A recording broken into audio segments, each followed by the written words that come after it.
At 9:17 local time, the Philippine Sea, 400 nautical miles east of Luzon, is doing what large open bodies of deep water do when nobody has filed a territorial claim on them, existing without controversy, which in this part of the Western Pacific is a condition so rare it is worth noting. The sky is clear. The swell is 2 meters from the northeast, consistent and unhurried, the kind of sea state that a surface warfare officer describes as operational, and a recruiting poster describes as dramatic. Visibility is unlimited. The water beneath the formation is approximately 5,000 meters deep, which the geology of the Philippine sea floor has maintained since long before anyone in Beijing decided to have opinions about it. The USS Ronald Reagan Carrier Strike Group is conducting flight operations. The carrier, hull number CVN-76, is turning into the wind on an easterly heading at 28 knots, conducting the cyclic that has been running since 0600, producing aircraft, recovering aircraft, producing aircraft again with the industrial rhythm of an operation that has been refined across 8 decades of carrier aviation and now executes with a precision that an outside observer might mistake for effortless, and that everyone aboard knows requires approximately the opposite of effortless to maintain. 2 FA-18F Super Hornets are airborne in the Marshall Stack. 1 EA-18G Growler is inbound from a collection sortie to the west.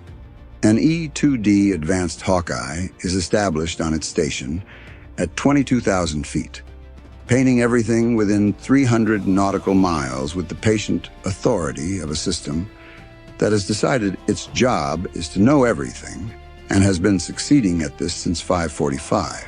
Around the carrier, the strike group's escort formation is arranged with the geometric precision that carrier strike group doctrine requires, and that the commanding officers of each escort vessel maintain with the professional pride of people who understand that the geometry is not decoration.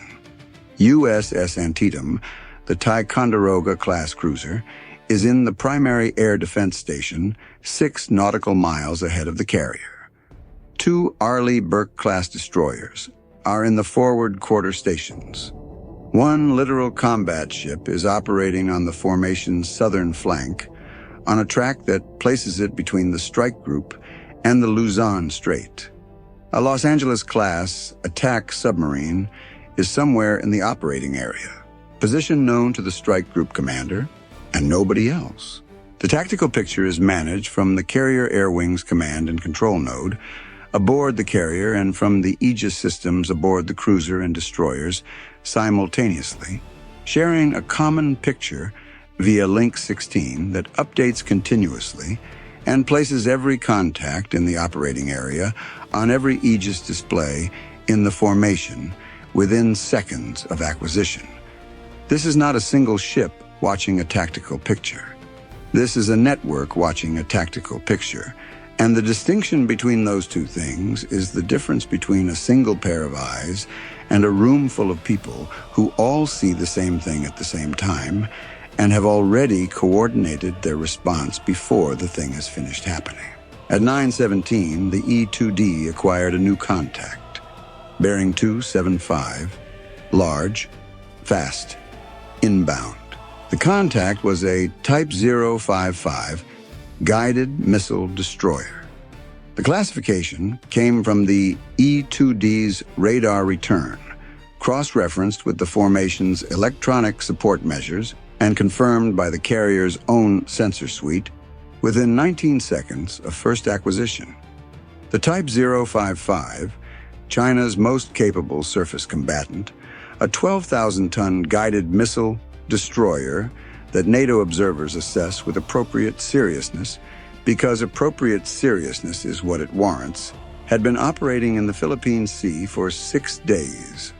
The 7th Fleet Intelligence Digest had been tracking it since it transited the Miyako Strait, had assigned it a contact file, had noted its course changes and its communications, and had been updating the file daily with the systematic thoroughness of a community that considers understanding Chinese naval operations in this part of the ocean to be a professional obligation of the highest order. The Type 055 is worth a moment of genuine analytical respect before the rest of the story, because this channel's operating principle is that the humor must be earned by the actual mismatch, and the actual mismatch here is not the equipment. The Type 055 carries 112 vertical launch cells, more than any U.S. destroyer comparable to the Ticonderoga-class cruiser.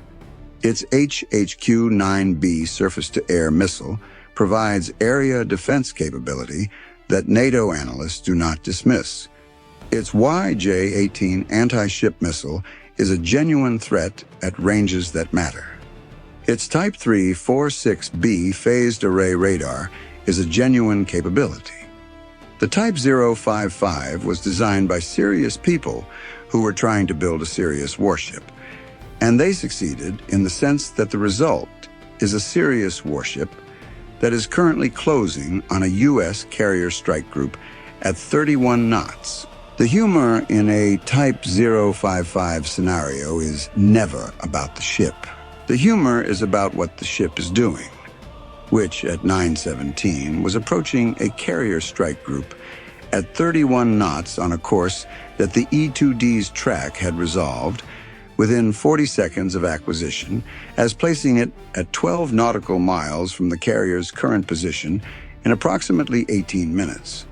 Not threatening in the weapons employment sense, the Type 055 had not illuminated any U.S. asset with fire control radar, had not deployed any weapons system in an active mode that constituted a threat, and was operating in international waters doing what Chinese naval vessels in this part of the ocean have been doing for several years, which is demonstrating that they are here and they intend to be here, and they would like the U.S. carrier strike group to understand that their presence in what Beijing considers its strategic maritime sphere of interest is noted and contested.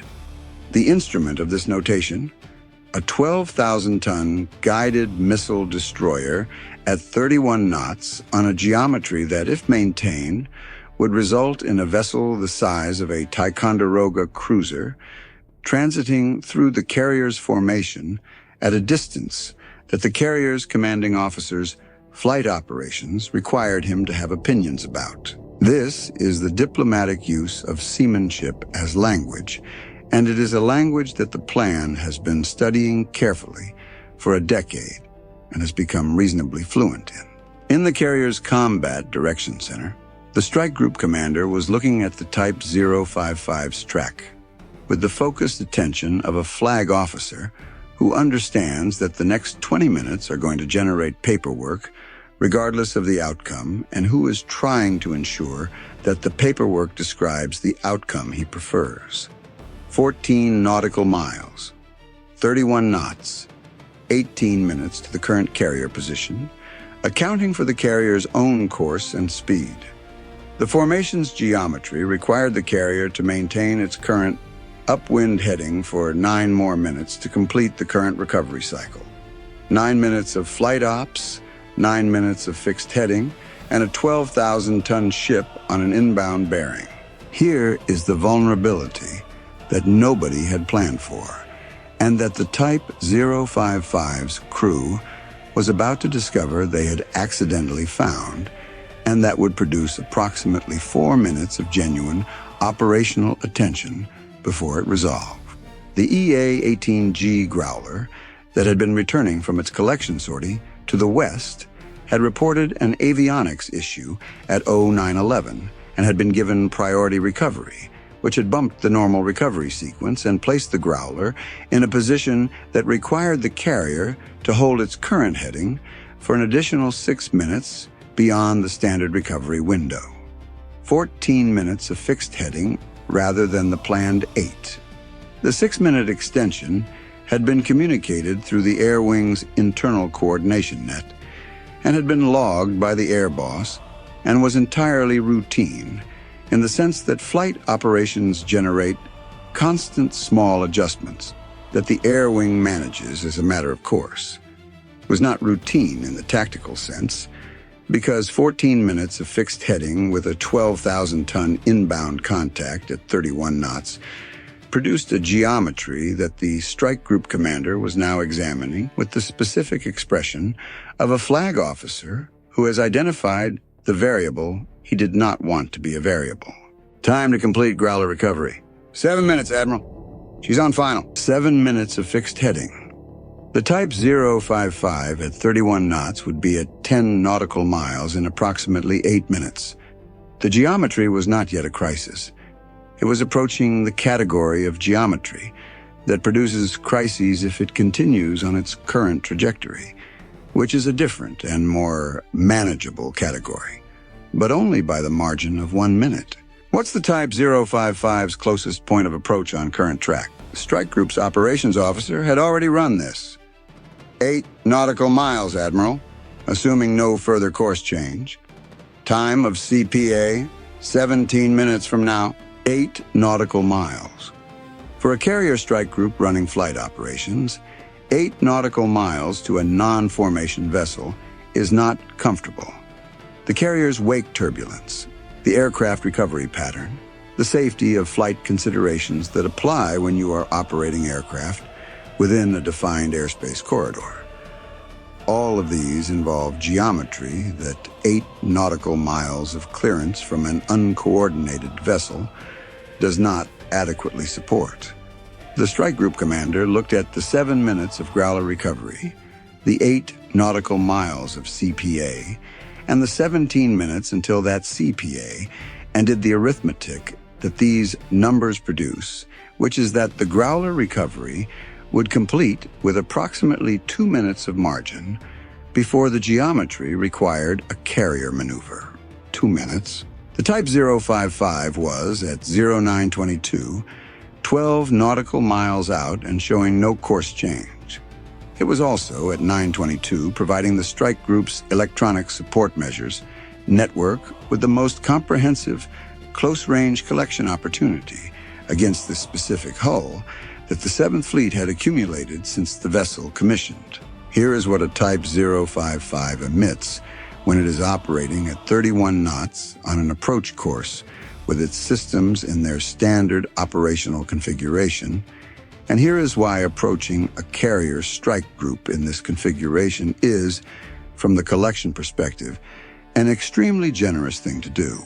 The Type 346B phased array radar, the Type 055's primary sensor, analogous in function to the U.S. Navy's AN/SPY-1D, was in full operational mode.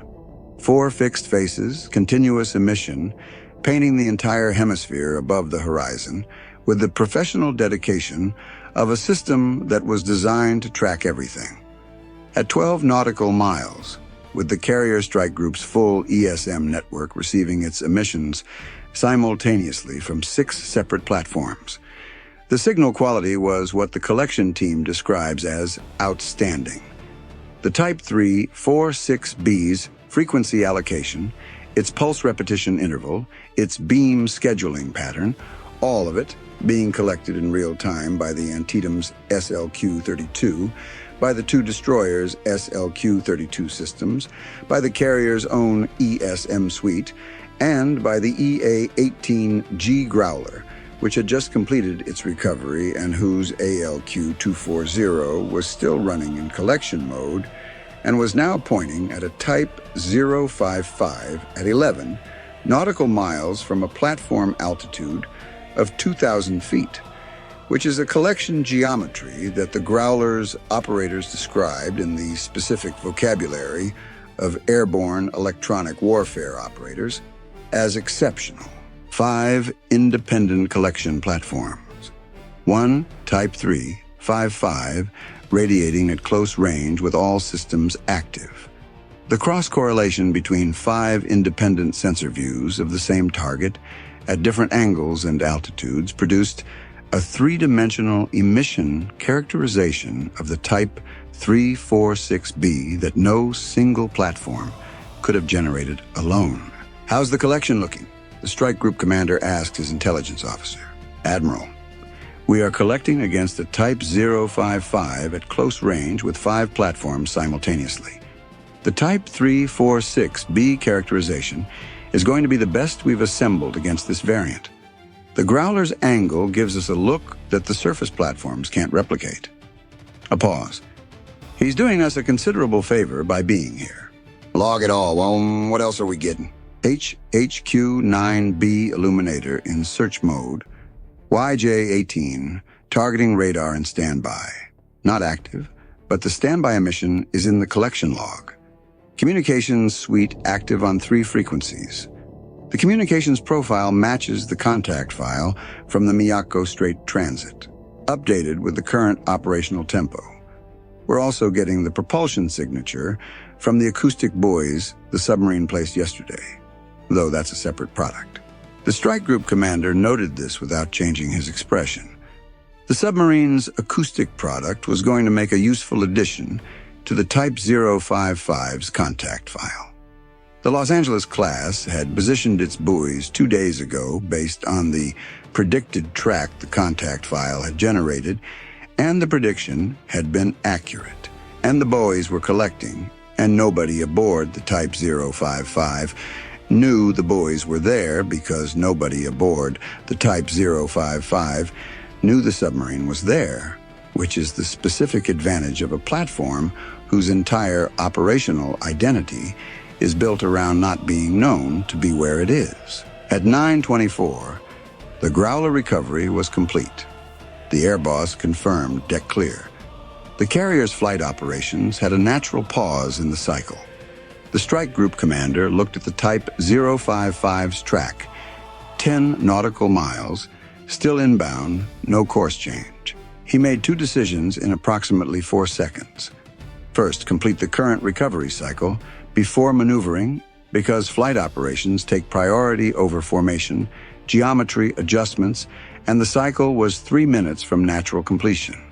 Second, when the cycle completed, alter the carrier's base course 20 degrees to port, which would open the CPA geometry from 8 nautical miles to approximately 13, which was adequate clearance for flight operations, and communicated, in the language of carrier strike group maneuvering, that the formation was aware of the approaching vessel and had adjusted its own geometry accordingly, without in any way conceding the operating area or the principle that the operating area was international waters, in which the formation had every right to be.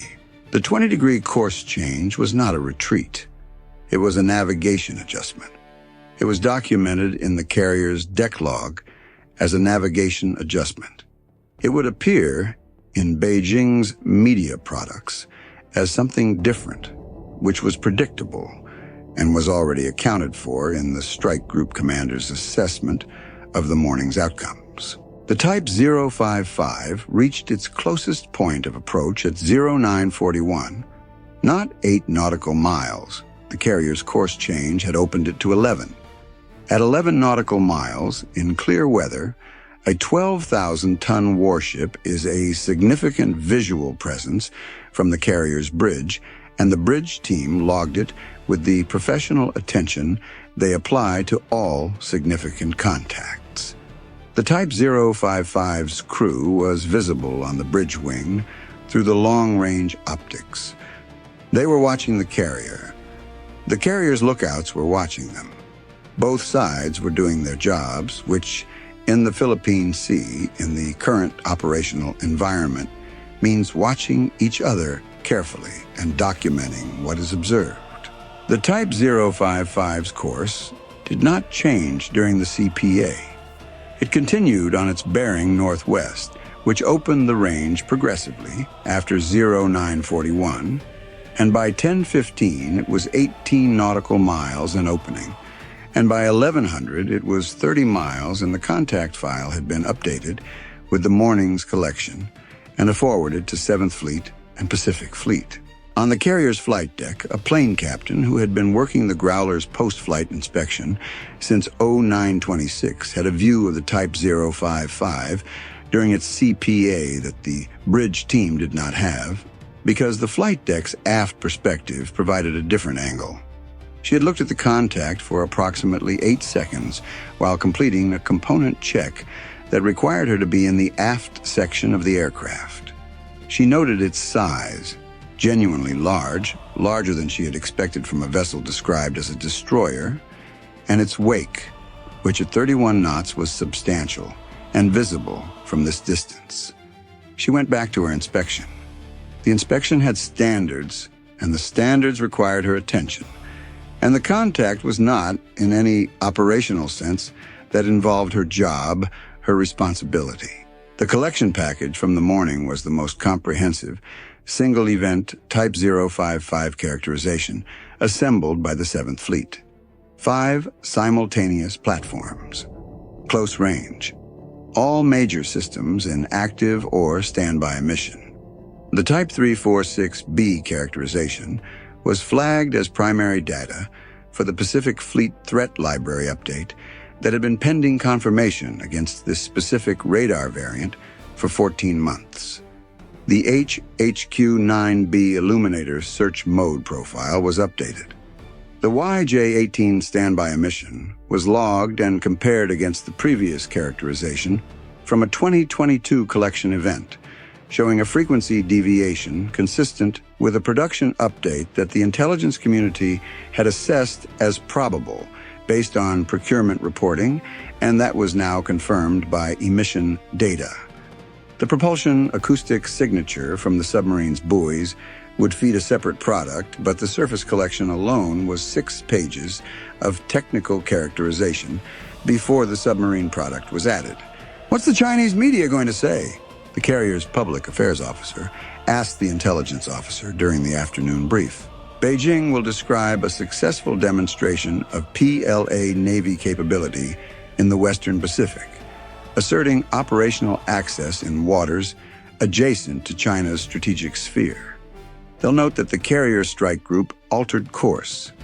The 20-degree adjustment will be characterized as a course change driven by the Type 055's presence, demonstrating that the People's Liberation Army Navy can influence U.S. carrier operations in the region. The intelligence officer paused.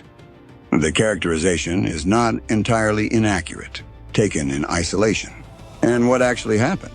We completed a recovery cycle, adjusted our base course by 20 degrees for flight operations geometry, collected 6 pages of technical characterization on their best surface combatant at close range with 5 platforms simultaneously, updated a threat library entry that's been pending for 14 months, and confirmed a YJ-18 production update that was previously assessed as probable. He paused again.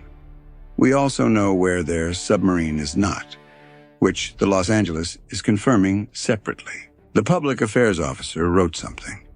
It was not a press release.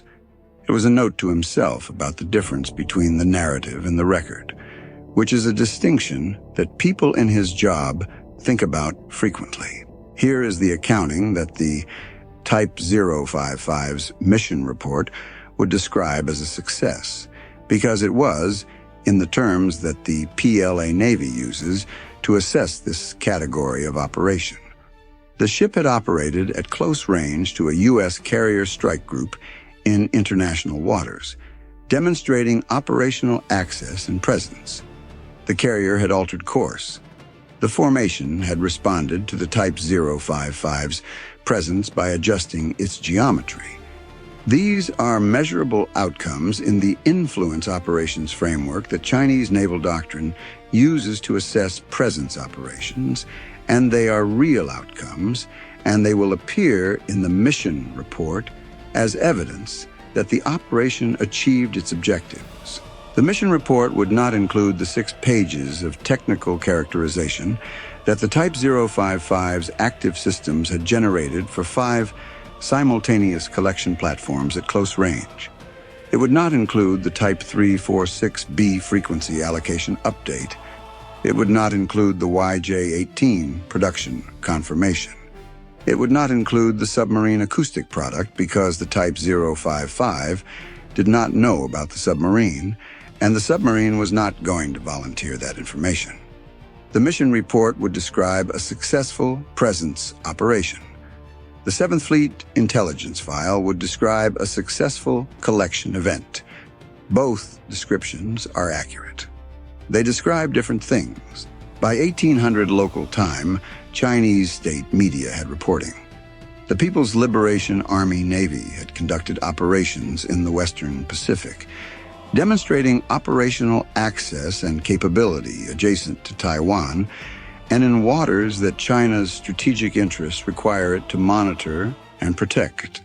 A Type 055 guided missile destroyer had operated in close proximity to an American carrier strike group, demonstrating that the PLA Navy's capability development had reached a level that allowed it to operate alongside the most capable U.S. naval assets in the region without being deterred. The American carrier had altered its course. The reporting was professionally produced. The footage was from the Type 055's deck cameras, showing the carrier at a distance that made it look smaller than it actually was, which is a camera angle choice rather than a factual misrepresentation, but which produces a specific impression that the editorial team had presumably intended.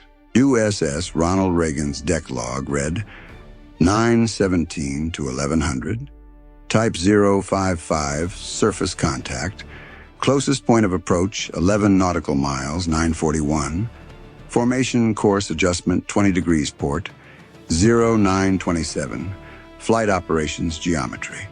Contact cleared 30 miles, 1100.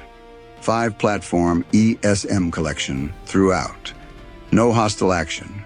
No weapons employment. Growler recovery complete 924. The intelligence annex was 6 pages before the submarine product. With the submarine product, it was 9. 9 pages distributed to every U.S. and Allied platform in the Western Pacific before the afternoon brief. The carrier's flight operations resumed their standard cyclic at 0932. The Air Boss had the next launch spotted and ready. The Philippine Sea remained exactly as deep and as indifferent as it had been at 917, and the formation moved through it with the industrial purpose of an organization that has one job and does it continuously, and does not find the presence of a 12,000-ton warship at 11 nautical miles a compelling reason to stop. The Type 055 had come to demonstrate that it could operate here. It had demonstrated this successfully, and it had simultaneously provided the most complete technical characterization of its systems that the 7th Fleet had assembled in a single collection event. And both things are true, and the direction that matters for the next encounter is the one that gets updated in the threat library. Both accounts of the morning will be cited in different briefings this week. One will be cited in a Beijing media review. The other will be loaded on every Aegis combatant in the Western Pacific by Thursday, updated with a Type 346B frequency allocation that had been estimated for 14 months and is now confirmed. Bye for now.